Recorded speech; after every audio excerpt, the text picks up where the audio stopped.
everyone, this is Kaio. Hey guys, my name is Nick. We are with Co-op Existence, the channel where we play video games and we have deep chats.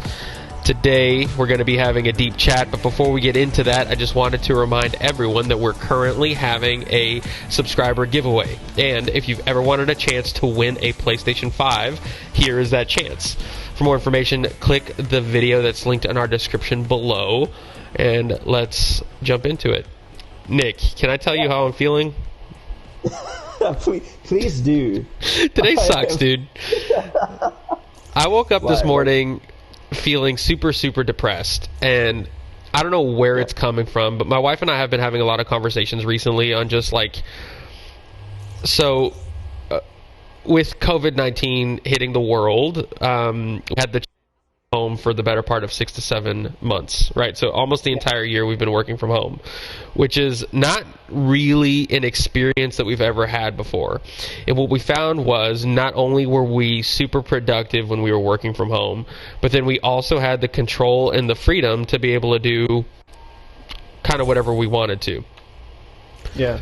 This past week we started going back into work and back into the 5-day work week, the 40 hours a week kind of model, and I've been feeling so restricted and so limited, and again, like for the better part, like pretty depressed. And this morning I woke up and it just all came to a head. Like I didn't have any motivation. I didn't want to go to work. I had to force myself to get out of bed and go to the gym, and literally like dreading the thought of having to go in my car and drive to the office and go to work.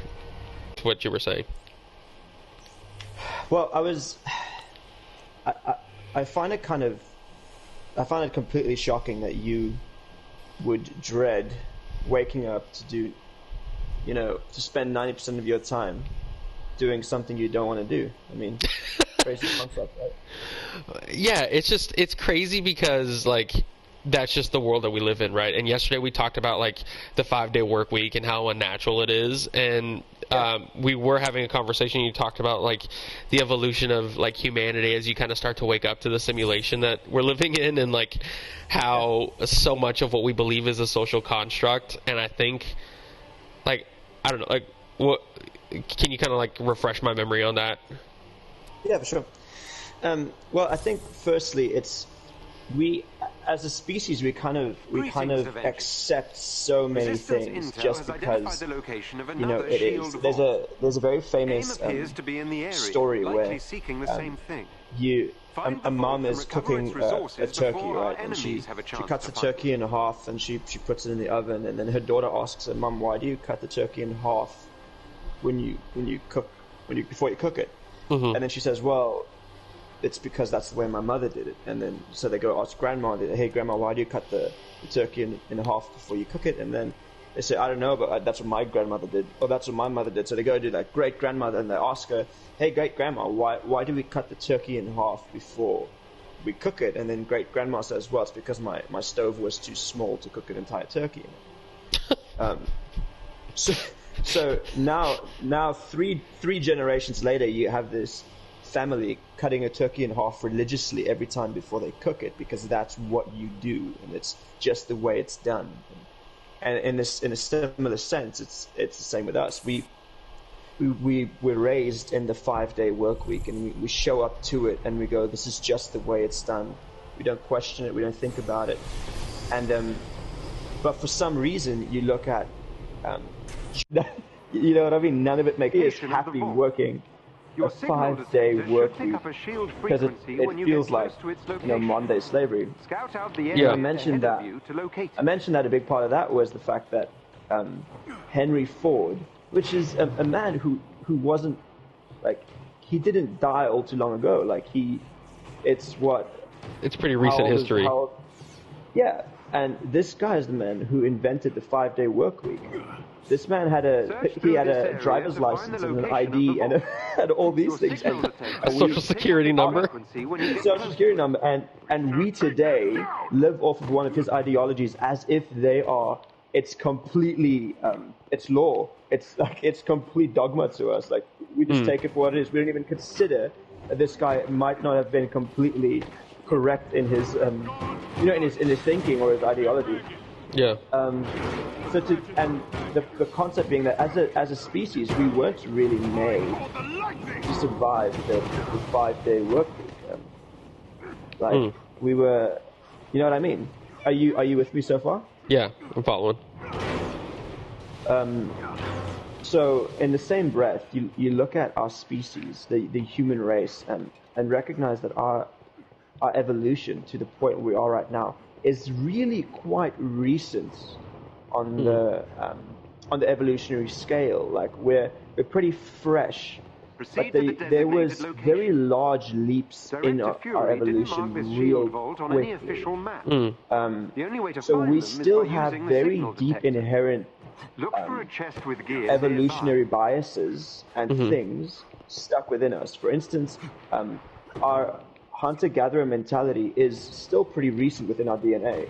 Our DNA still holds things like we don't made to kind of survive day to day and not you know what I mean, and not necessarily scavenge. The scavenger part of us, or the nomadic part of us, is way more still ingrained in our species than the what's the other part you were mentioning? It's the nomadic and the what are the people? The settlers. There we go. You know what I mean? The settler part of us is quite recent. So as a whole, we're not necessarily, like, biologically, we don't handle our evolution really well, and we're not handling it well right now. So you being depressed because you're working, a 5-day work week, doing something you have no passion about, doing something. It's not that you have no passion towards what you're doing. It's just you'd rather spend it in other ways. So and that's kind of the position that 95% of the people on this planet's in. They're doing what they have to have 10% of their time free so they can do what they want to. That's so crazy to me. That's not human nature. That's not human nature at all. Well, okay, it's so not normal. What makes that so crazy to me is that, like, how is such a large majority of the human population just okay with living life that way? Like, how? Because guaranteed, I am not the only person that feels this way, right? Like, I'm sure there are other people who are in the same boat, and that's the thing. I think the great majority is in exactly the same boat, and that's the scary part. So how do these things become so ingrained in our day-to-day where it's just accepted as, like, okay, you told the story about, like, the grandmother who at first didn't have an oven big enough to cook a whole turkey, so she cut it in half, right? Yeah. At what point do people stop asking questions and start just, well, that's the way we do things, you know what I mean? Like, they just buy into this weird culture of, well, that's just the way it is, and we're not very good at questioning potential, like, other methods of living. Like, why is that so hard to do? Well, okay, I think that's a two-part question, and a large part of the question has to do with one of our deepest biological needs is the need for tribe, and the need for so not questioning what someone's doing, not questioning what the majority of the crowd or the tribe is doing, is the safest way to not be excluded from the tribe. You know what I mean? And and for us as humans, and a lot of our needs are still very how do we say? A lot of our evolutionary stances are still decisions are still very fresh to us. Like we discussed that earlier, correct? Right. So for us, the concept of belonging is a natural human desire, and it's very intrinsic. It's very deep within our core that we need to survive. And to survive, you need to kind of not question the social norm. You need to be a part of. You know what I mean? And so that's kind of one of the reasons. One of the reasons would definitely be it's because if we question the norm, then we might be excluded from it, which means that would kind of clash with our very nature to be accepted and to survive. And the other part of that is something we discussed yesterday as well, very briefly. This concept that Nietzsche spoke about. It's called the camel, the lion, and the baby. Okay. You remember that? Yeah. So Nietzsche had this thought that through life you get these groups of people, and they're generally three groups of people. The great majority he calls the camels. It's the people who live every single day, and they're essentially just a camel. They hold the ideologies of those around them or those who made the decisions before them.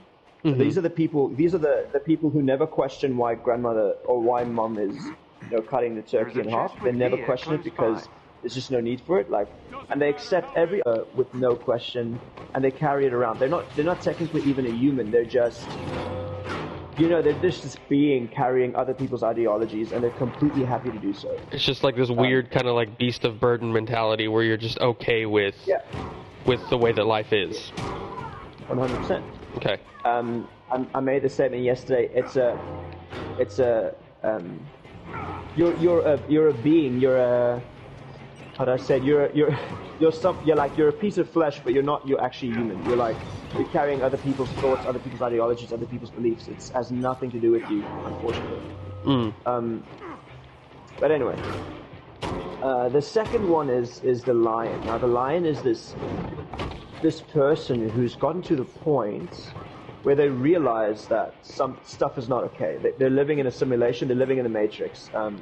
Everything they believe is not necessarily theirs, and they're having this great uproar about it. They're kind of making this. Elaborate on that thought just a little bit more. Like, what do you mean by simulation? Because like when I hear that, the first thing that comes to mind is like virtual reality. Yeah. Like we're plugged, like, okay, very literally like the movie The Matrix, like you're plugged into a computer simulation that creates the world that you see in front of you. Is that what you're talking about? Yeah. Well, yes and no. I think that it would be great if it was as simple as The Matrix. It would have been phenomenal if Morpheus coming along, giving you a choice and plugging you from The Matrix. But the reality is, the Matrix and the simulation that I speak of, that we're talking about, is this everyday decision because the truth is, we recognize often that a lot of the things we believe in, they're not ours. The truth is, you didn't necessarily choose the God you believe in. Somebody told you do, and you would die for those beliefs. You would go to war for your ability to believe in, right? Jesus or whatever. But the truth is, we often think about ourselves when we watch The Matrix. We think we're Neo. You know what I mean? We take the red pill every time. Yeah, but the truth is, just as well as I do, that there are certain things that you believe in that, like, you've kind of become woke to a whole lot of things in this world that isn't yours. Correct? Like, right. So. But every day we wake up and we beg to be plugged back into the Matrix. We're not at all Neo. We're actually Cypher, begging Mr. Smith to erase our memory of the Matrix so we can just eat some simulated steak every day with that nasty ass mouth of his. Do you remember how he ate that steak? That was the nastiest part of that entire movie because he's so gross about it. He's like really into eating that steak, and like they really want you to know that.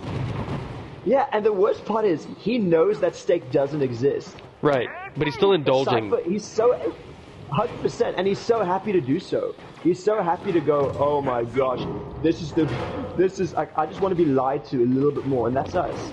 Every morning, you know full well that when you open your phone, somebody's going to be shoving some propaganda down your throat, and you still open Twitter just so you can see a little bit more about how Joe Biden is a child rapist, and you still, like, you know what I mean? It's all of it's propaganda, none of it's real, but we beg for it to be real because we just don't want to do the actual hard work of taking the third step, which is going from lion to baby in Friedrich Nietzsche's theory. It's crazy because, like, so yesterday we were talking about the that movie, The Social Dilemma, right? That's on Netflix at the moment.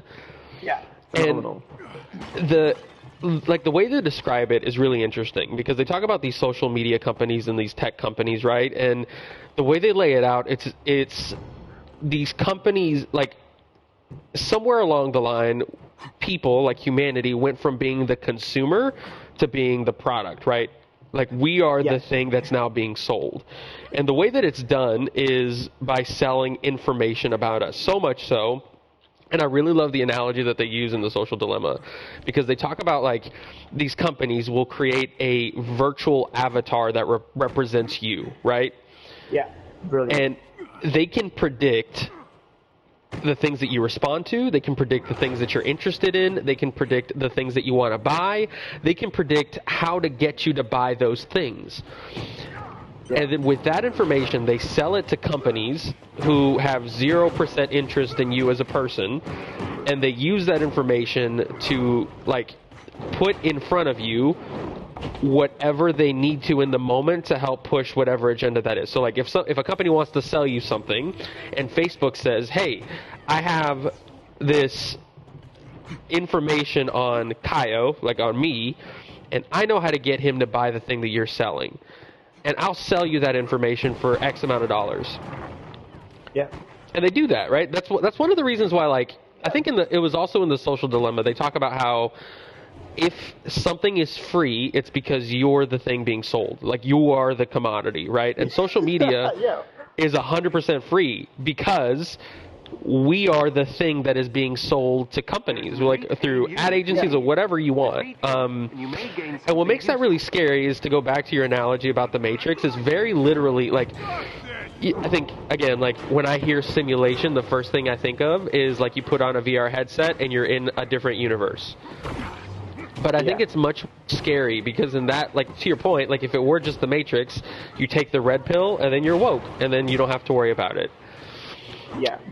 But it's as manipulative, and like as diabolical as, like, everything about who you are as a person today is mostly dictated. And these corporations that want to sell you something, so they shape you into a human being, or they shape you into this thing that's going to be most susceptible to continuing the system working the way that it's supposed to. You know what I mean? Yeah, 100%. And and you touched on it very well when you said this as well. Like, if it were as simple as just unplugging, that'd be awesome. But the worst part is we are fully aware. Yeah, we want it. And I, as we woke up this morning, the system is in a way so addictive, and that's also something they discuss in The Social Dilemma. These companies have people who figured out ways to delve into the depths of our psyche to try and make social media and everything as addictive as possible, so that we physically cannot escape. And that's the concept of Cypher and Neo. Like, Cypher was addicted to social media. Like, he was addicted to being in the Matrix because it felt better, it felt easier, and that's us as well every single day. And the funny thing is, when I know we use the word what do you call it? The system or the Matrix or the simulation. We use that word, and when in reality it's simulation or simulacra or whatever you want to call it. Is obviously the concept of a simulacra is something that represents reality, something that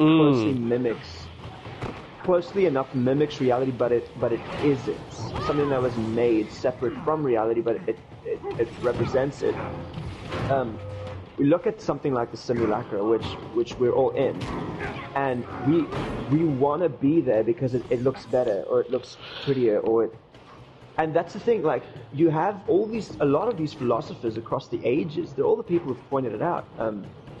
Heidegger is my favorite when it comes to that. Martin Heidegger did this whole thing where he spoke about the human being, where although he calls it he was German, so he obviously called it the Dasein. So he spoke about this, and he mentioned that a human being consists out of three main parts. You have your fallenness, which is where you were born, how you, like, the era you were born in. Were you born male or were you born female, or very basic things that shape us as a human in our society. Then you have past that, you have your fallenness, you have your facticity. Your facticity is the things that everyone around you believes and tells you. It's your ideologies. It's stuff like that's the reason you drive on the right side of the road, because everyone does, and the reason we use money, because capitalism is just what we do. That's kind of the concept of facticity. And then you have your existentialism, the inherent ability to potentially break through and discover yourself and who you actually are, separate from those things. Keep in mind, Heidegger lived, a few hundred years ago. and he was aware of that concept. 100%. And that concept was a concept that rang true before social media, before companies were constantly bombarding you with this 24/7. You know what I mean? But can you imagine how much more powerful and potent it is today? It's crazy because it sounds extra malicious when you really break down what that means, right? So, for example, like everyone has their natural, like humans have this coding and we call it human nature, right? But it's just our tendencies and proclivities to doing certain things. Yeah. And there are these companies that exist only to exploit the shit out of those things. Like, here's an example, right? I keep telling you to get on TikTok, and I love TikTok. But the reason why I love TikTok is because their algorithm is so aggressive. Like, TikTok is really great at showing you exactly what you want to see and when you want to see it, which is terrible, because no one would ever suggest that the way to be a better person is by continuing to do the things that you're doing, like, is by reinforcing what you already believe, right? Like, the way that you grow is by gaining new perspectives, having new conversations, and stepping outside of what you would feel as comfortable. Or, like, here's an example, right? Like, if you're a conservative on TikTok, the only thing you'll see TikTok posts, aka like the Democrats 100%. Or the left or the liberals, like, they're all devils, they're demons. Like, Hillary Clinton is ripping the face off of children and, like, dancing over their corpses. And simultaneously, you'll believe that Donald Trump in America is the second coming of the Messiah, right? Like, this dude is playing 4D chess. It's orange, Jesus. And he's just so smart, and like, he has a plan, and he's been planning this for years, and everything is intentional, right? They'll believe both of those things at the same time. And if you're on the left, so if you're a liberal and you're on TikTok, you'll see the exact opposite.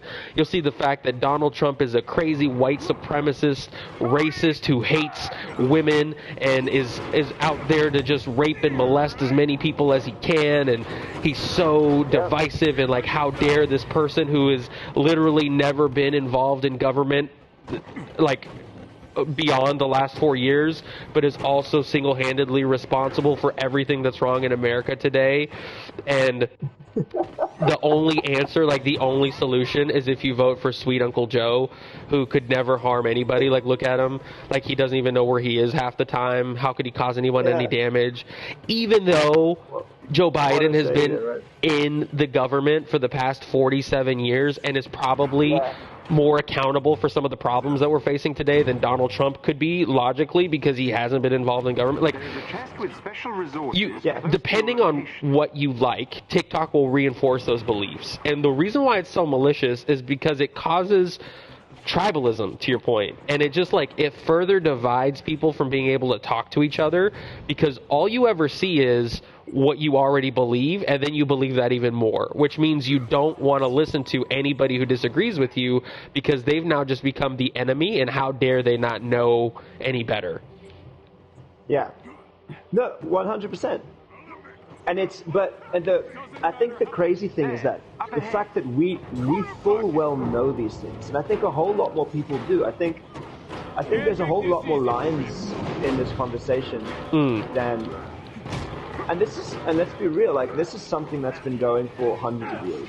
Like, obviously now with social media, it's been completely shot, like, through the roof, and it's so much scary, and people are literally, like, benefiting off of our biggest fears and our biggest desires, and it's completely scary that somebody can do this, like completely manipulate whatever system.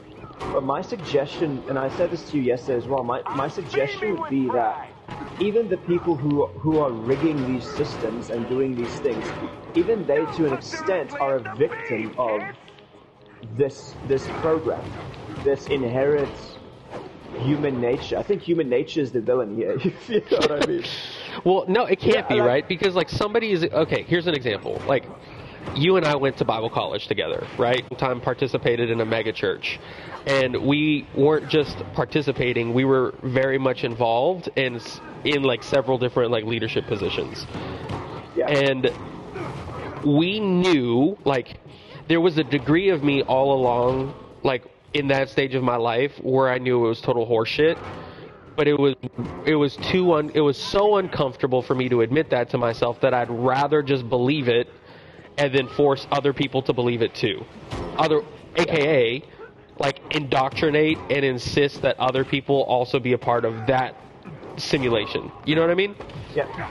And just straight manipulation. Just straight manipulation. And it's hard to think that like I was a part of that, like, because you're right, it's not like I was like I was being this malicious person and like, ooh, I'm going to manipulate these people so that I can get them to do what I want, because at the end of the day, I didn't benefit from that either. You know, like I was equally a slave to the same thing that they were in. I was just helping to promote it a little bit more aggressively.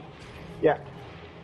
But someone has to know, that like, hey, this is human nature. These are tendencies. And here's how we can get people to do exactly what we want them to for our benefit. Yeah. And I think there are people who know that for sure, like no doubt about it. But I think that there's a sense of, I think the concept of manipulation and it leading to where we are today, I think that is something that's so inherently human that we cannot take credit for being as evil as we are, because humanity is horrific. Please step inside and so much so that we cannot actually take credit for it, because it's too good to be. It's too accurately evil for us to have thought about this ourselves. And I think it's the same, because even looking at the church we were a part of, every single person, doesn't matter area down below. How involved they are, or how much, what bigger role they play in the great scheme of manipulation. At the end of the day, their nature convinces them that what they're doing is for some. Pretty much looks like it's for some. Even us right now, we're walking on a road and we're making decisions every single day because we think we're woke and we think we've gotten to a point. And but we are just their villain. Like 99%. We are the people that they're going to try and save. And I had a laugh the other day, because people are now, all my old Christian friends send me messages and they want to catch up because they so badly want to save me. Dude, yeah.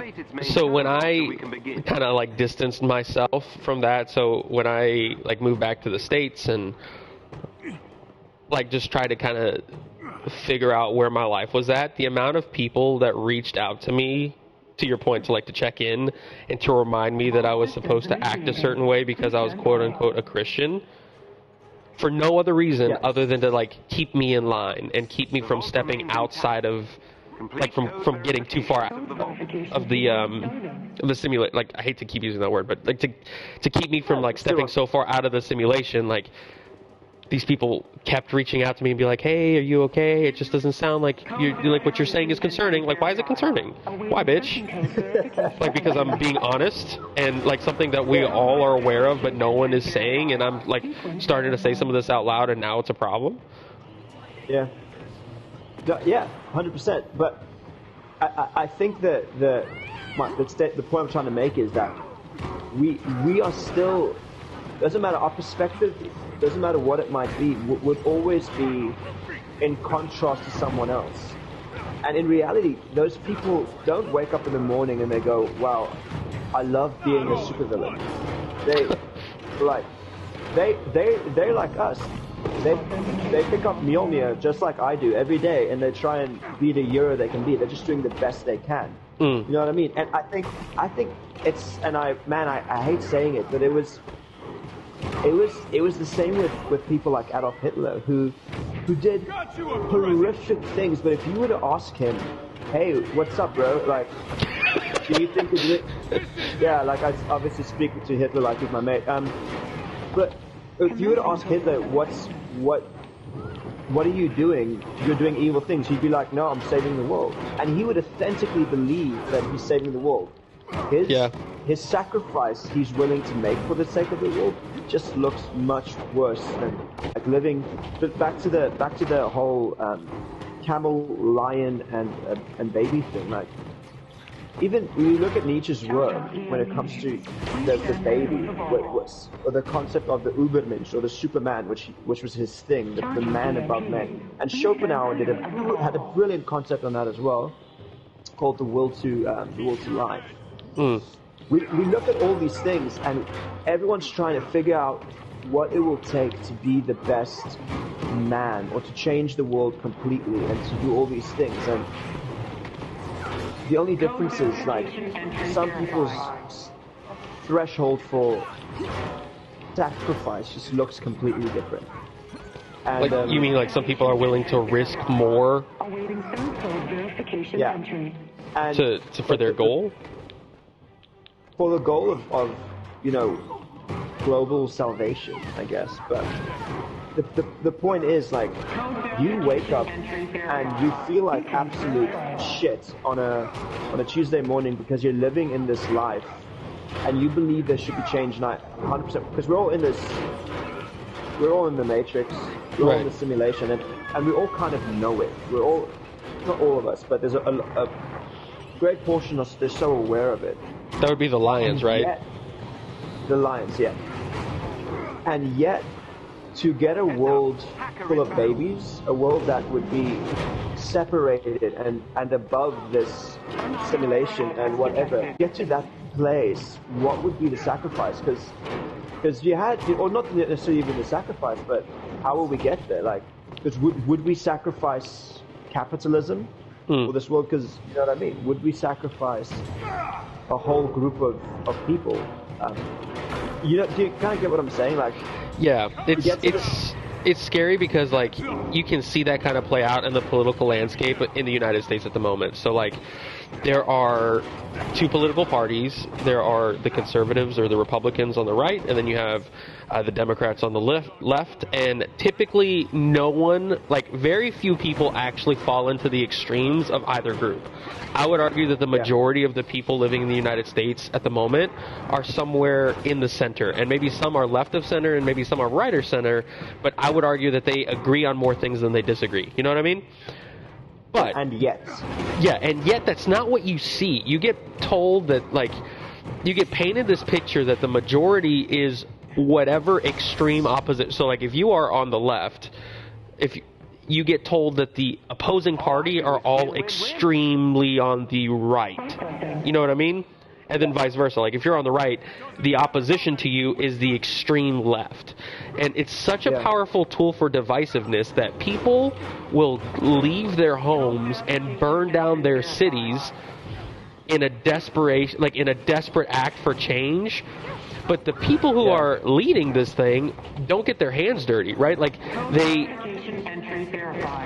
if you are, like, the Black Lives Matter movement is a great example of that, I think, happening in the United States today. That should never be a divisive term. Like, Black Lives Matter. Of course they do. 100%.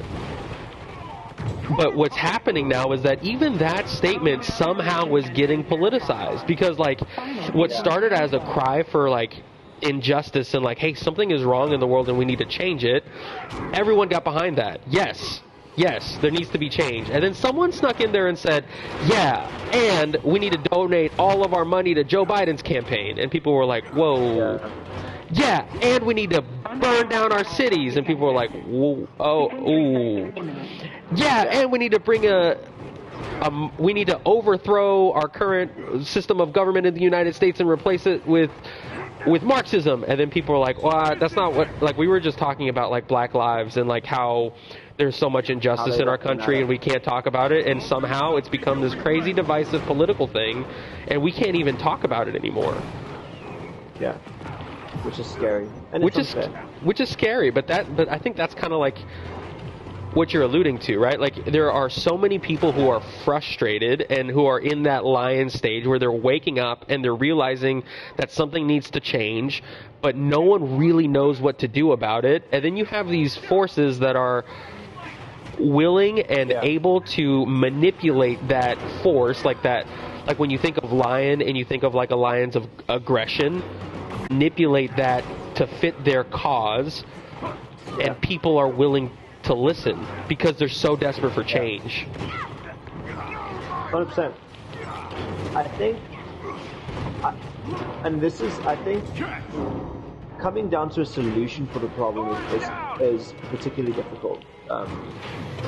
Because you're aware that you're being manipulated as a lion, and you're aware that all the things are going on, but you're still playing. You're still kind of playing cipher on a daily basis. You're Neo pretending to be Cypher on the daily because it just seems simpler. Yeah. And then the concept of the baby. This is something that Nietzsche at the end of the day was kind of getting to. He said, it's this person who is so above. He's so above the daily troubles. He's so aware and so woke and so. But not only is he aware and woke of everything that's going on, he's kind of using it and is in his advantage, if that makes sense. So Nietzsche believed in not drinking at all. He believed in feeling every ounce of pain the world has to offer. And he famously makes a statement where he says, "No, to my brothers and sisters, to the ones I love the most, I wish upon you the foulest of heartaches, the worst of days, the most painful of lives, the most like he's literally wishing upon them the worst experiences in lives that this universe can kind of produce." And he says, because if you can accept and embrace all of those, if you can look them in the eye and move past them, you are a true Ubermensch. You are a true man above men. You are the Superman. You are the one who's kind of. But do you kind of get that statement? Yeah, that's a really. His idea of the. His idea of the baby was this person who's so ultimately aware of everything, recognizing every single aspect of manipulation, recognizing their. And I kind of guess that's what we should be doing on the daily. Be in a position where we look at our phones and we realize we are being manipulated right now, and then be able to recognize it for what it is, but not be manipulated, or seeing what's going on in the world, and even when it comes to stuff like, and this is something I've tried in large part to do, is to not place my value in things that I know are really not real. You know, it's some inner subjective ideology. And I think I said this to you before. When I left my job at my previous mega church, I was quite in the limelight. I'd be leading worship often in front of hundreds, if not thousands, of people, and you'd be adored everywhere. Like, people would recognize you in shops, and you'd be getting free things from people, and it was crazy. And my biggest thought when I left it was, what if I never get this? What if I'm never this loved again? And I had to get to the point where I realized that those things aren't real. As a human race, we've placed value on fame, and we've placed value on somebody having more finances than another person. But these things they're ideologies. They're just another turkey in the oven. They're just somebody else's ideologies, and they don't belong to us. And I think to get to the stage of the baby is where we can look at all these things, look at all the pains, look at all the troubles, and kind of recognize what's real, what's not, and be better, be above those things, be. That's deep, Nick. Yeah.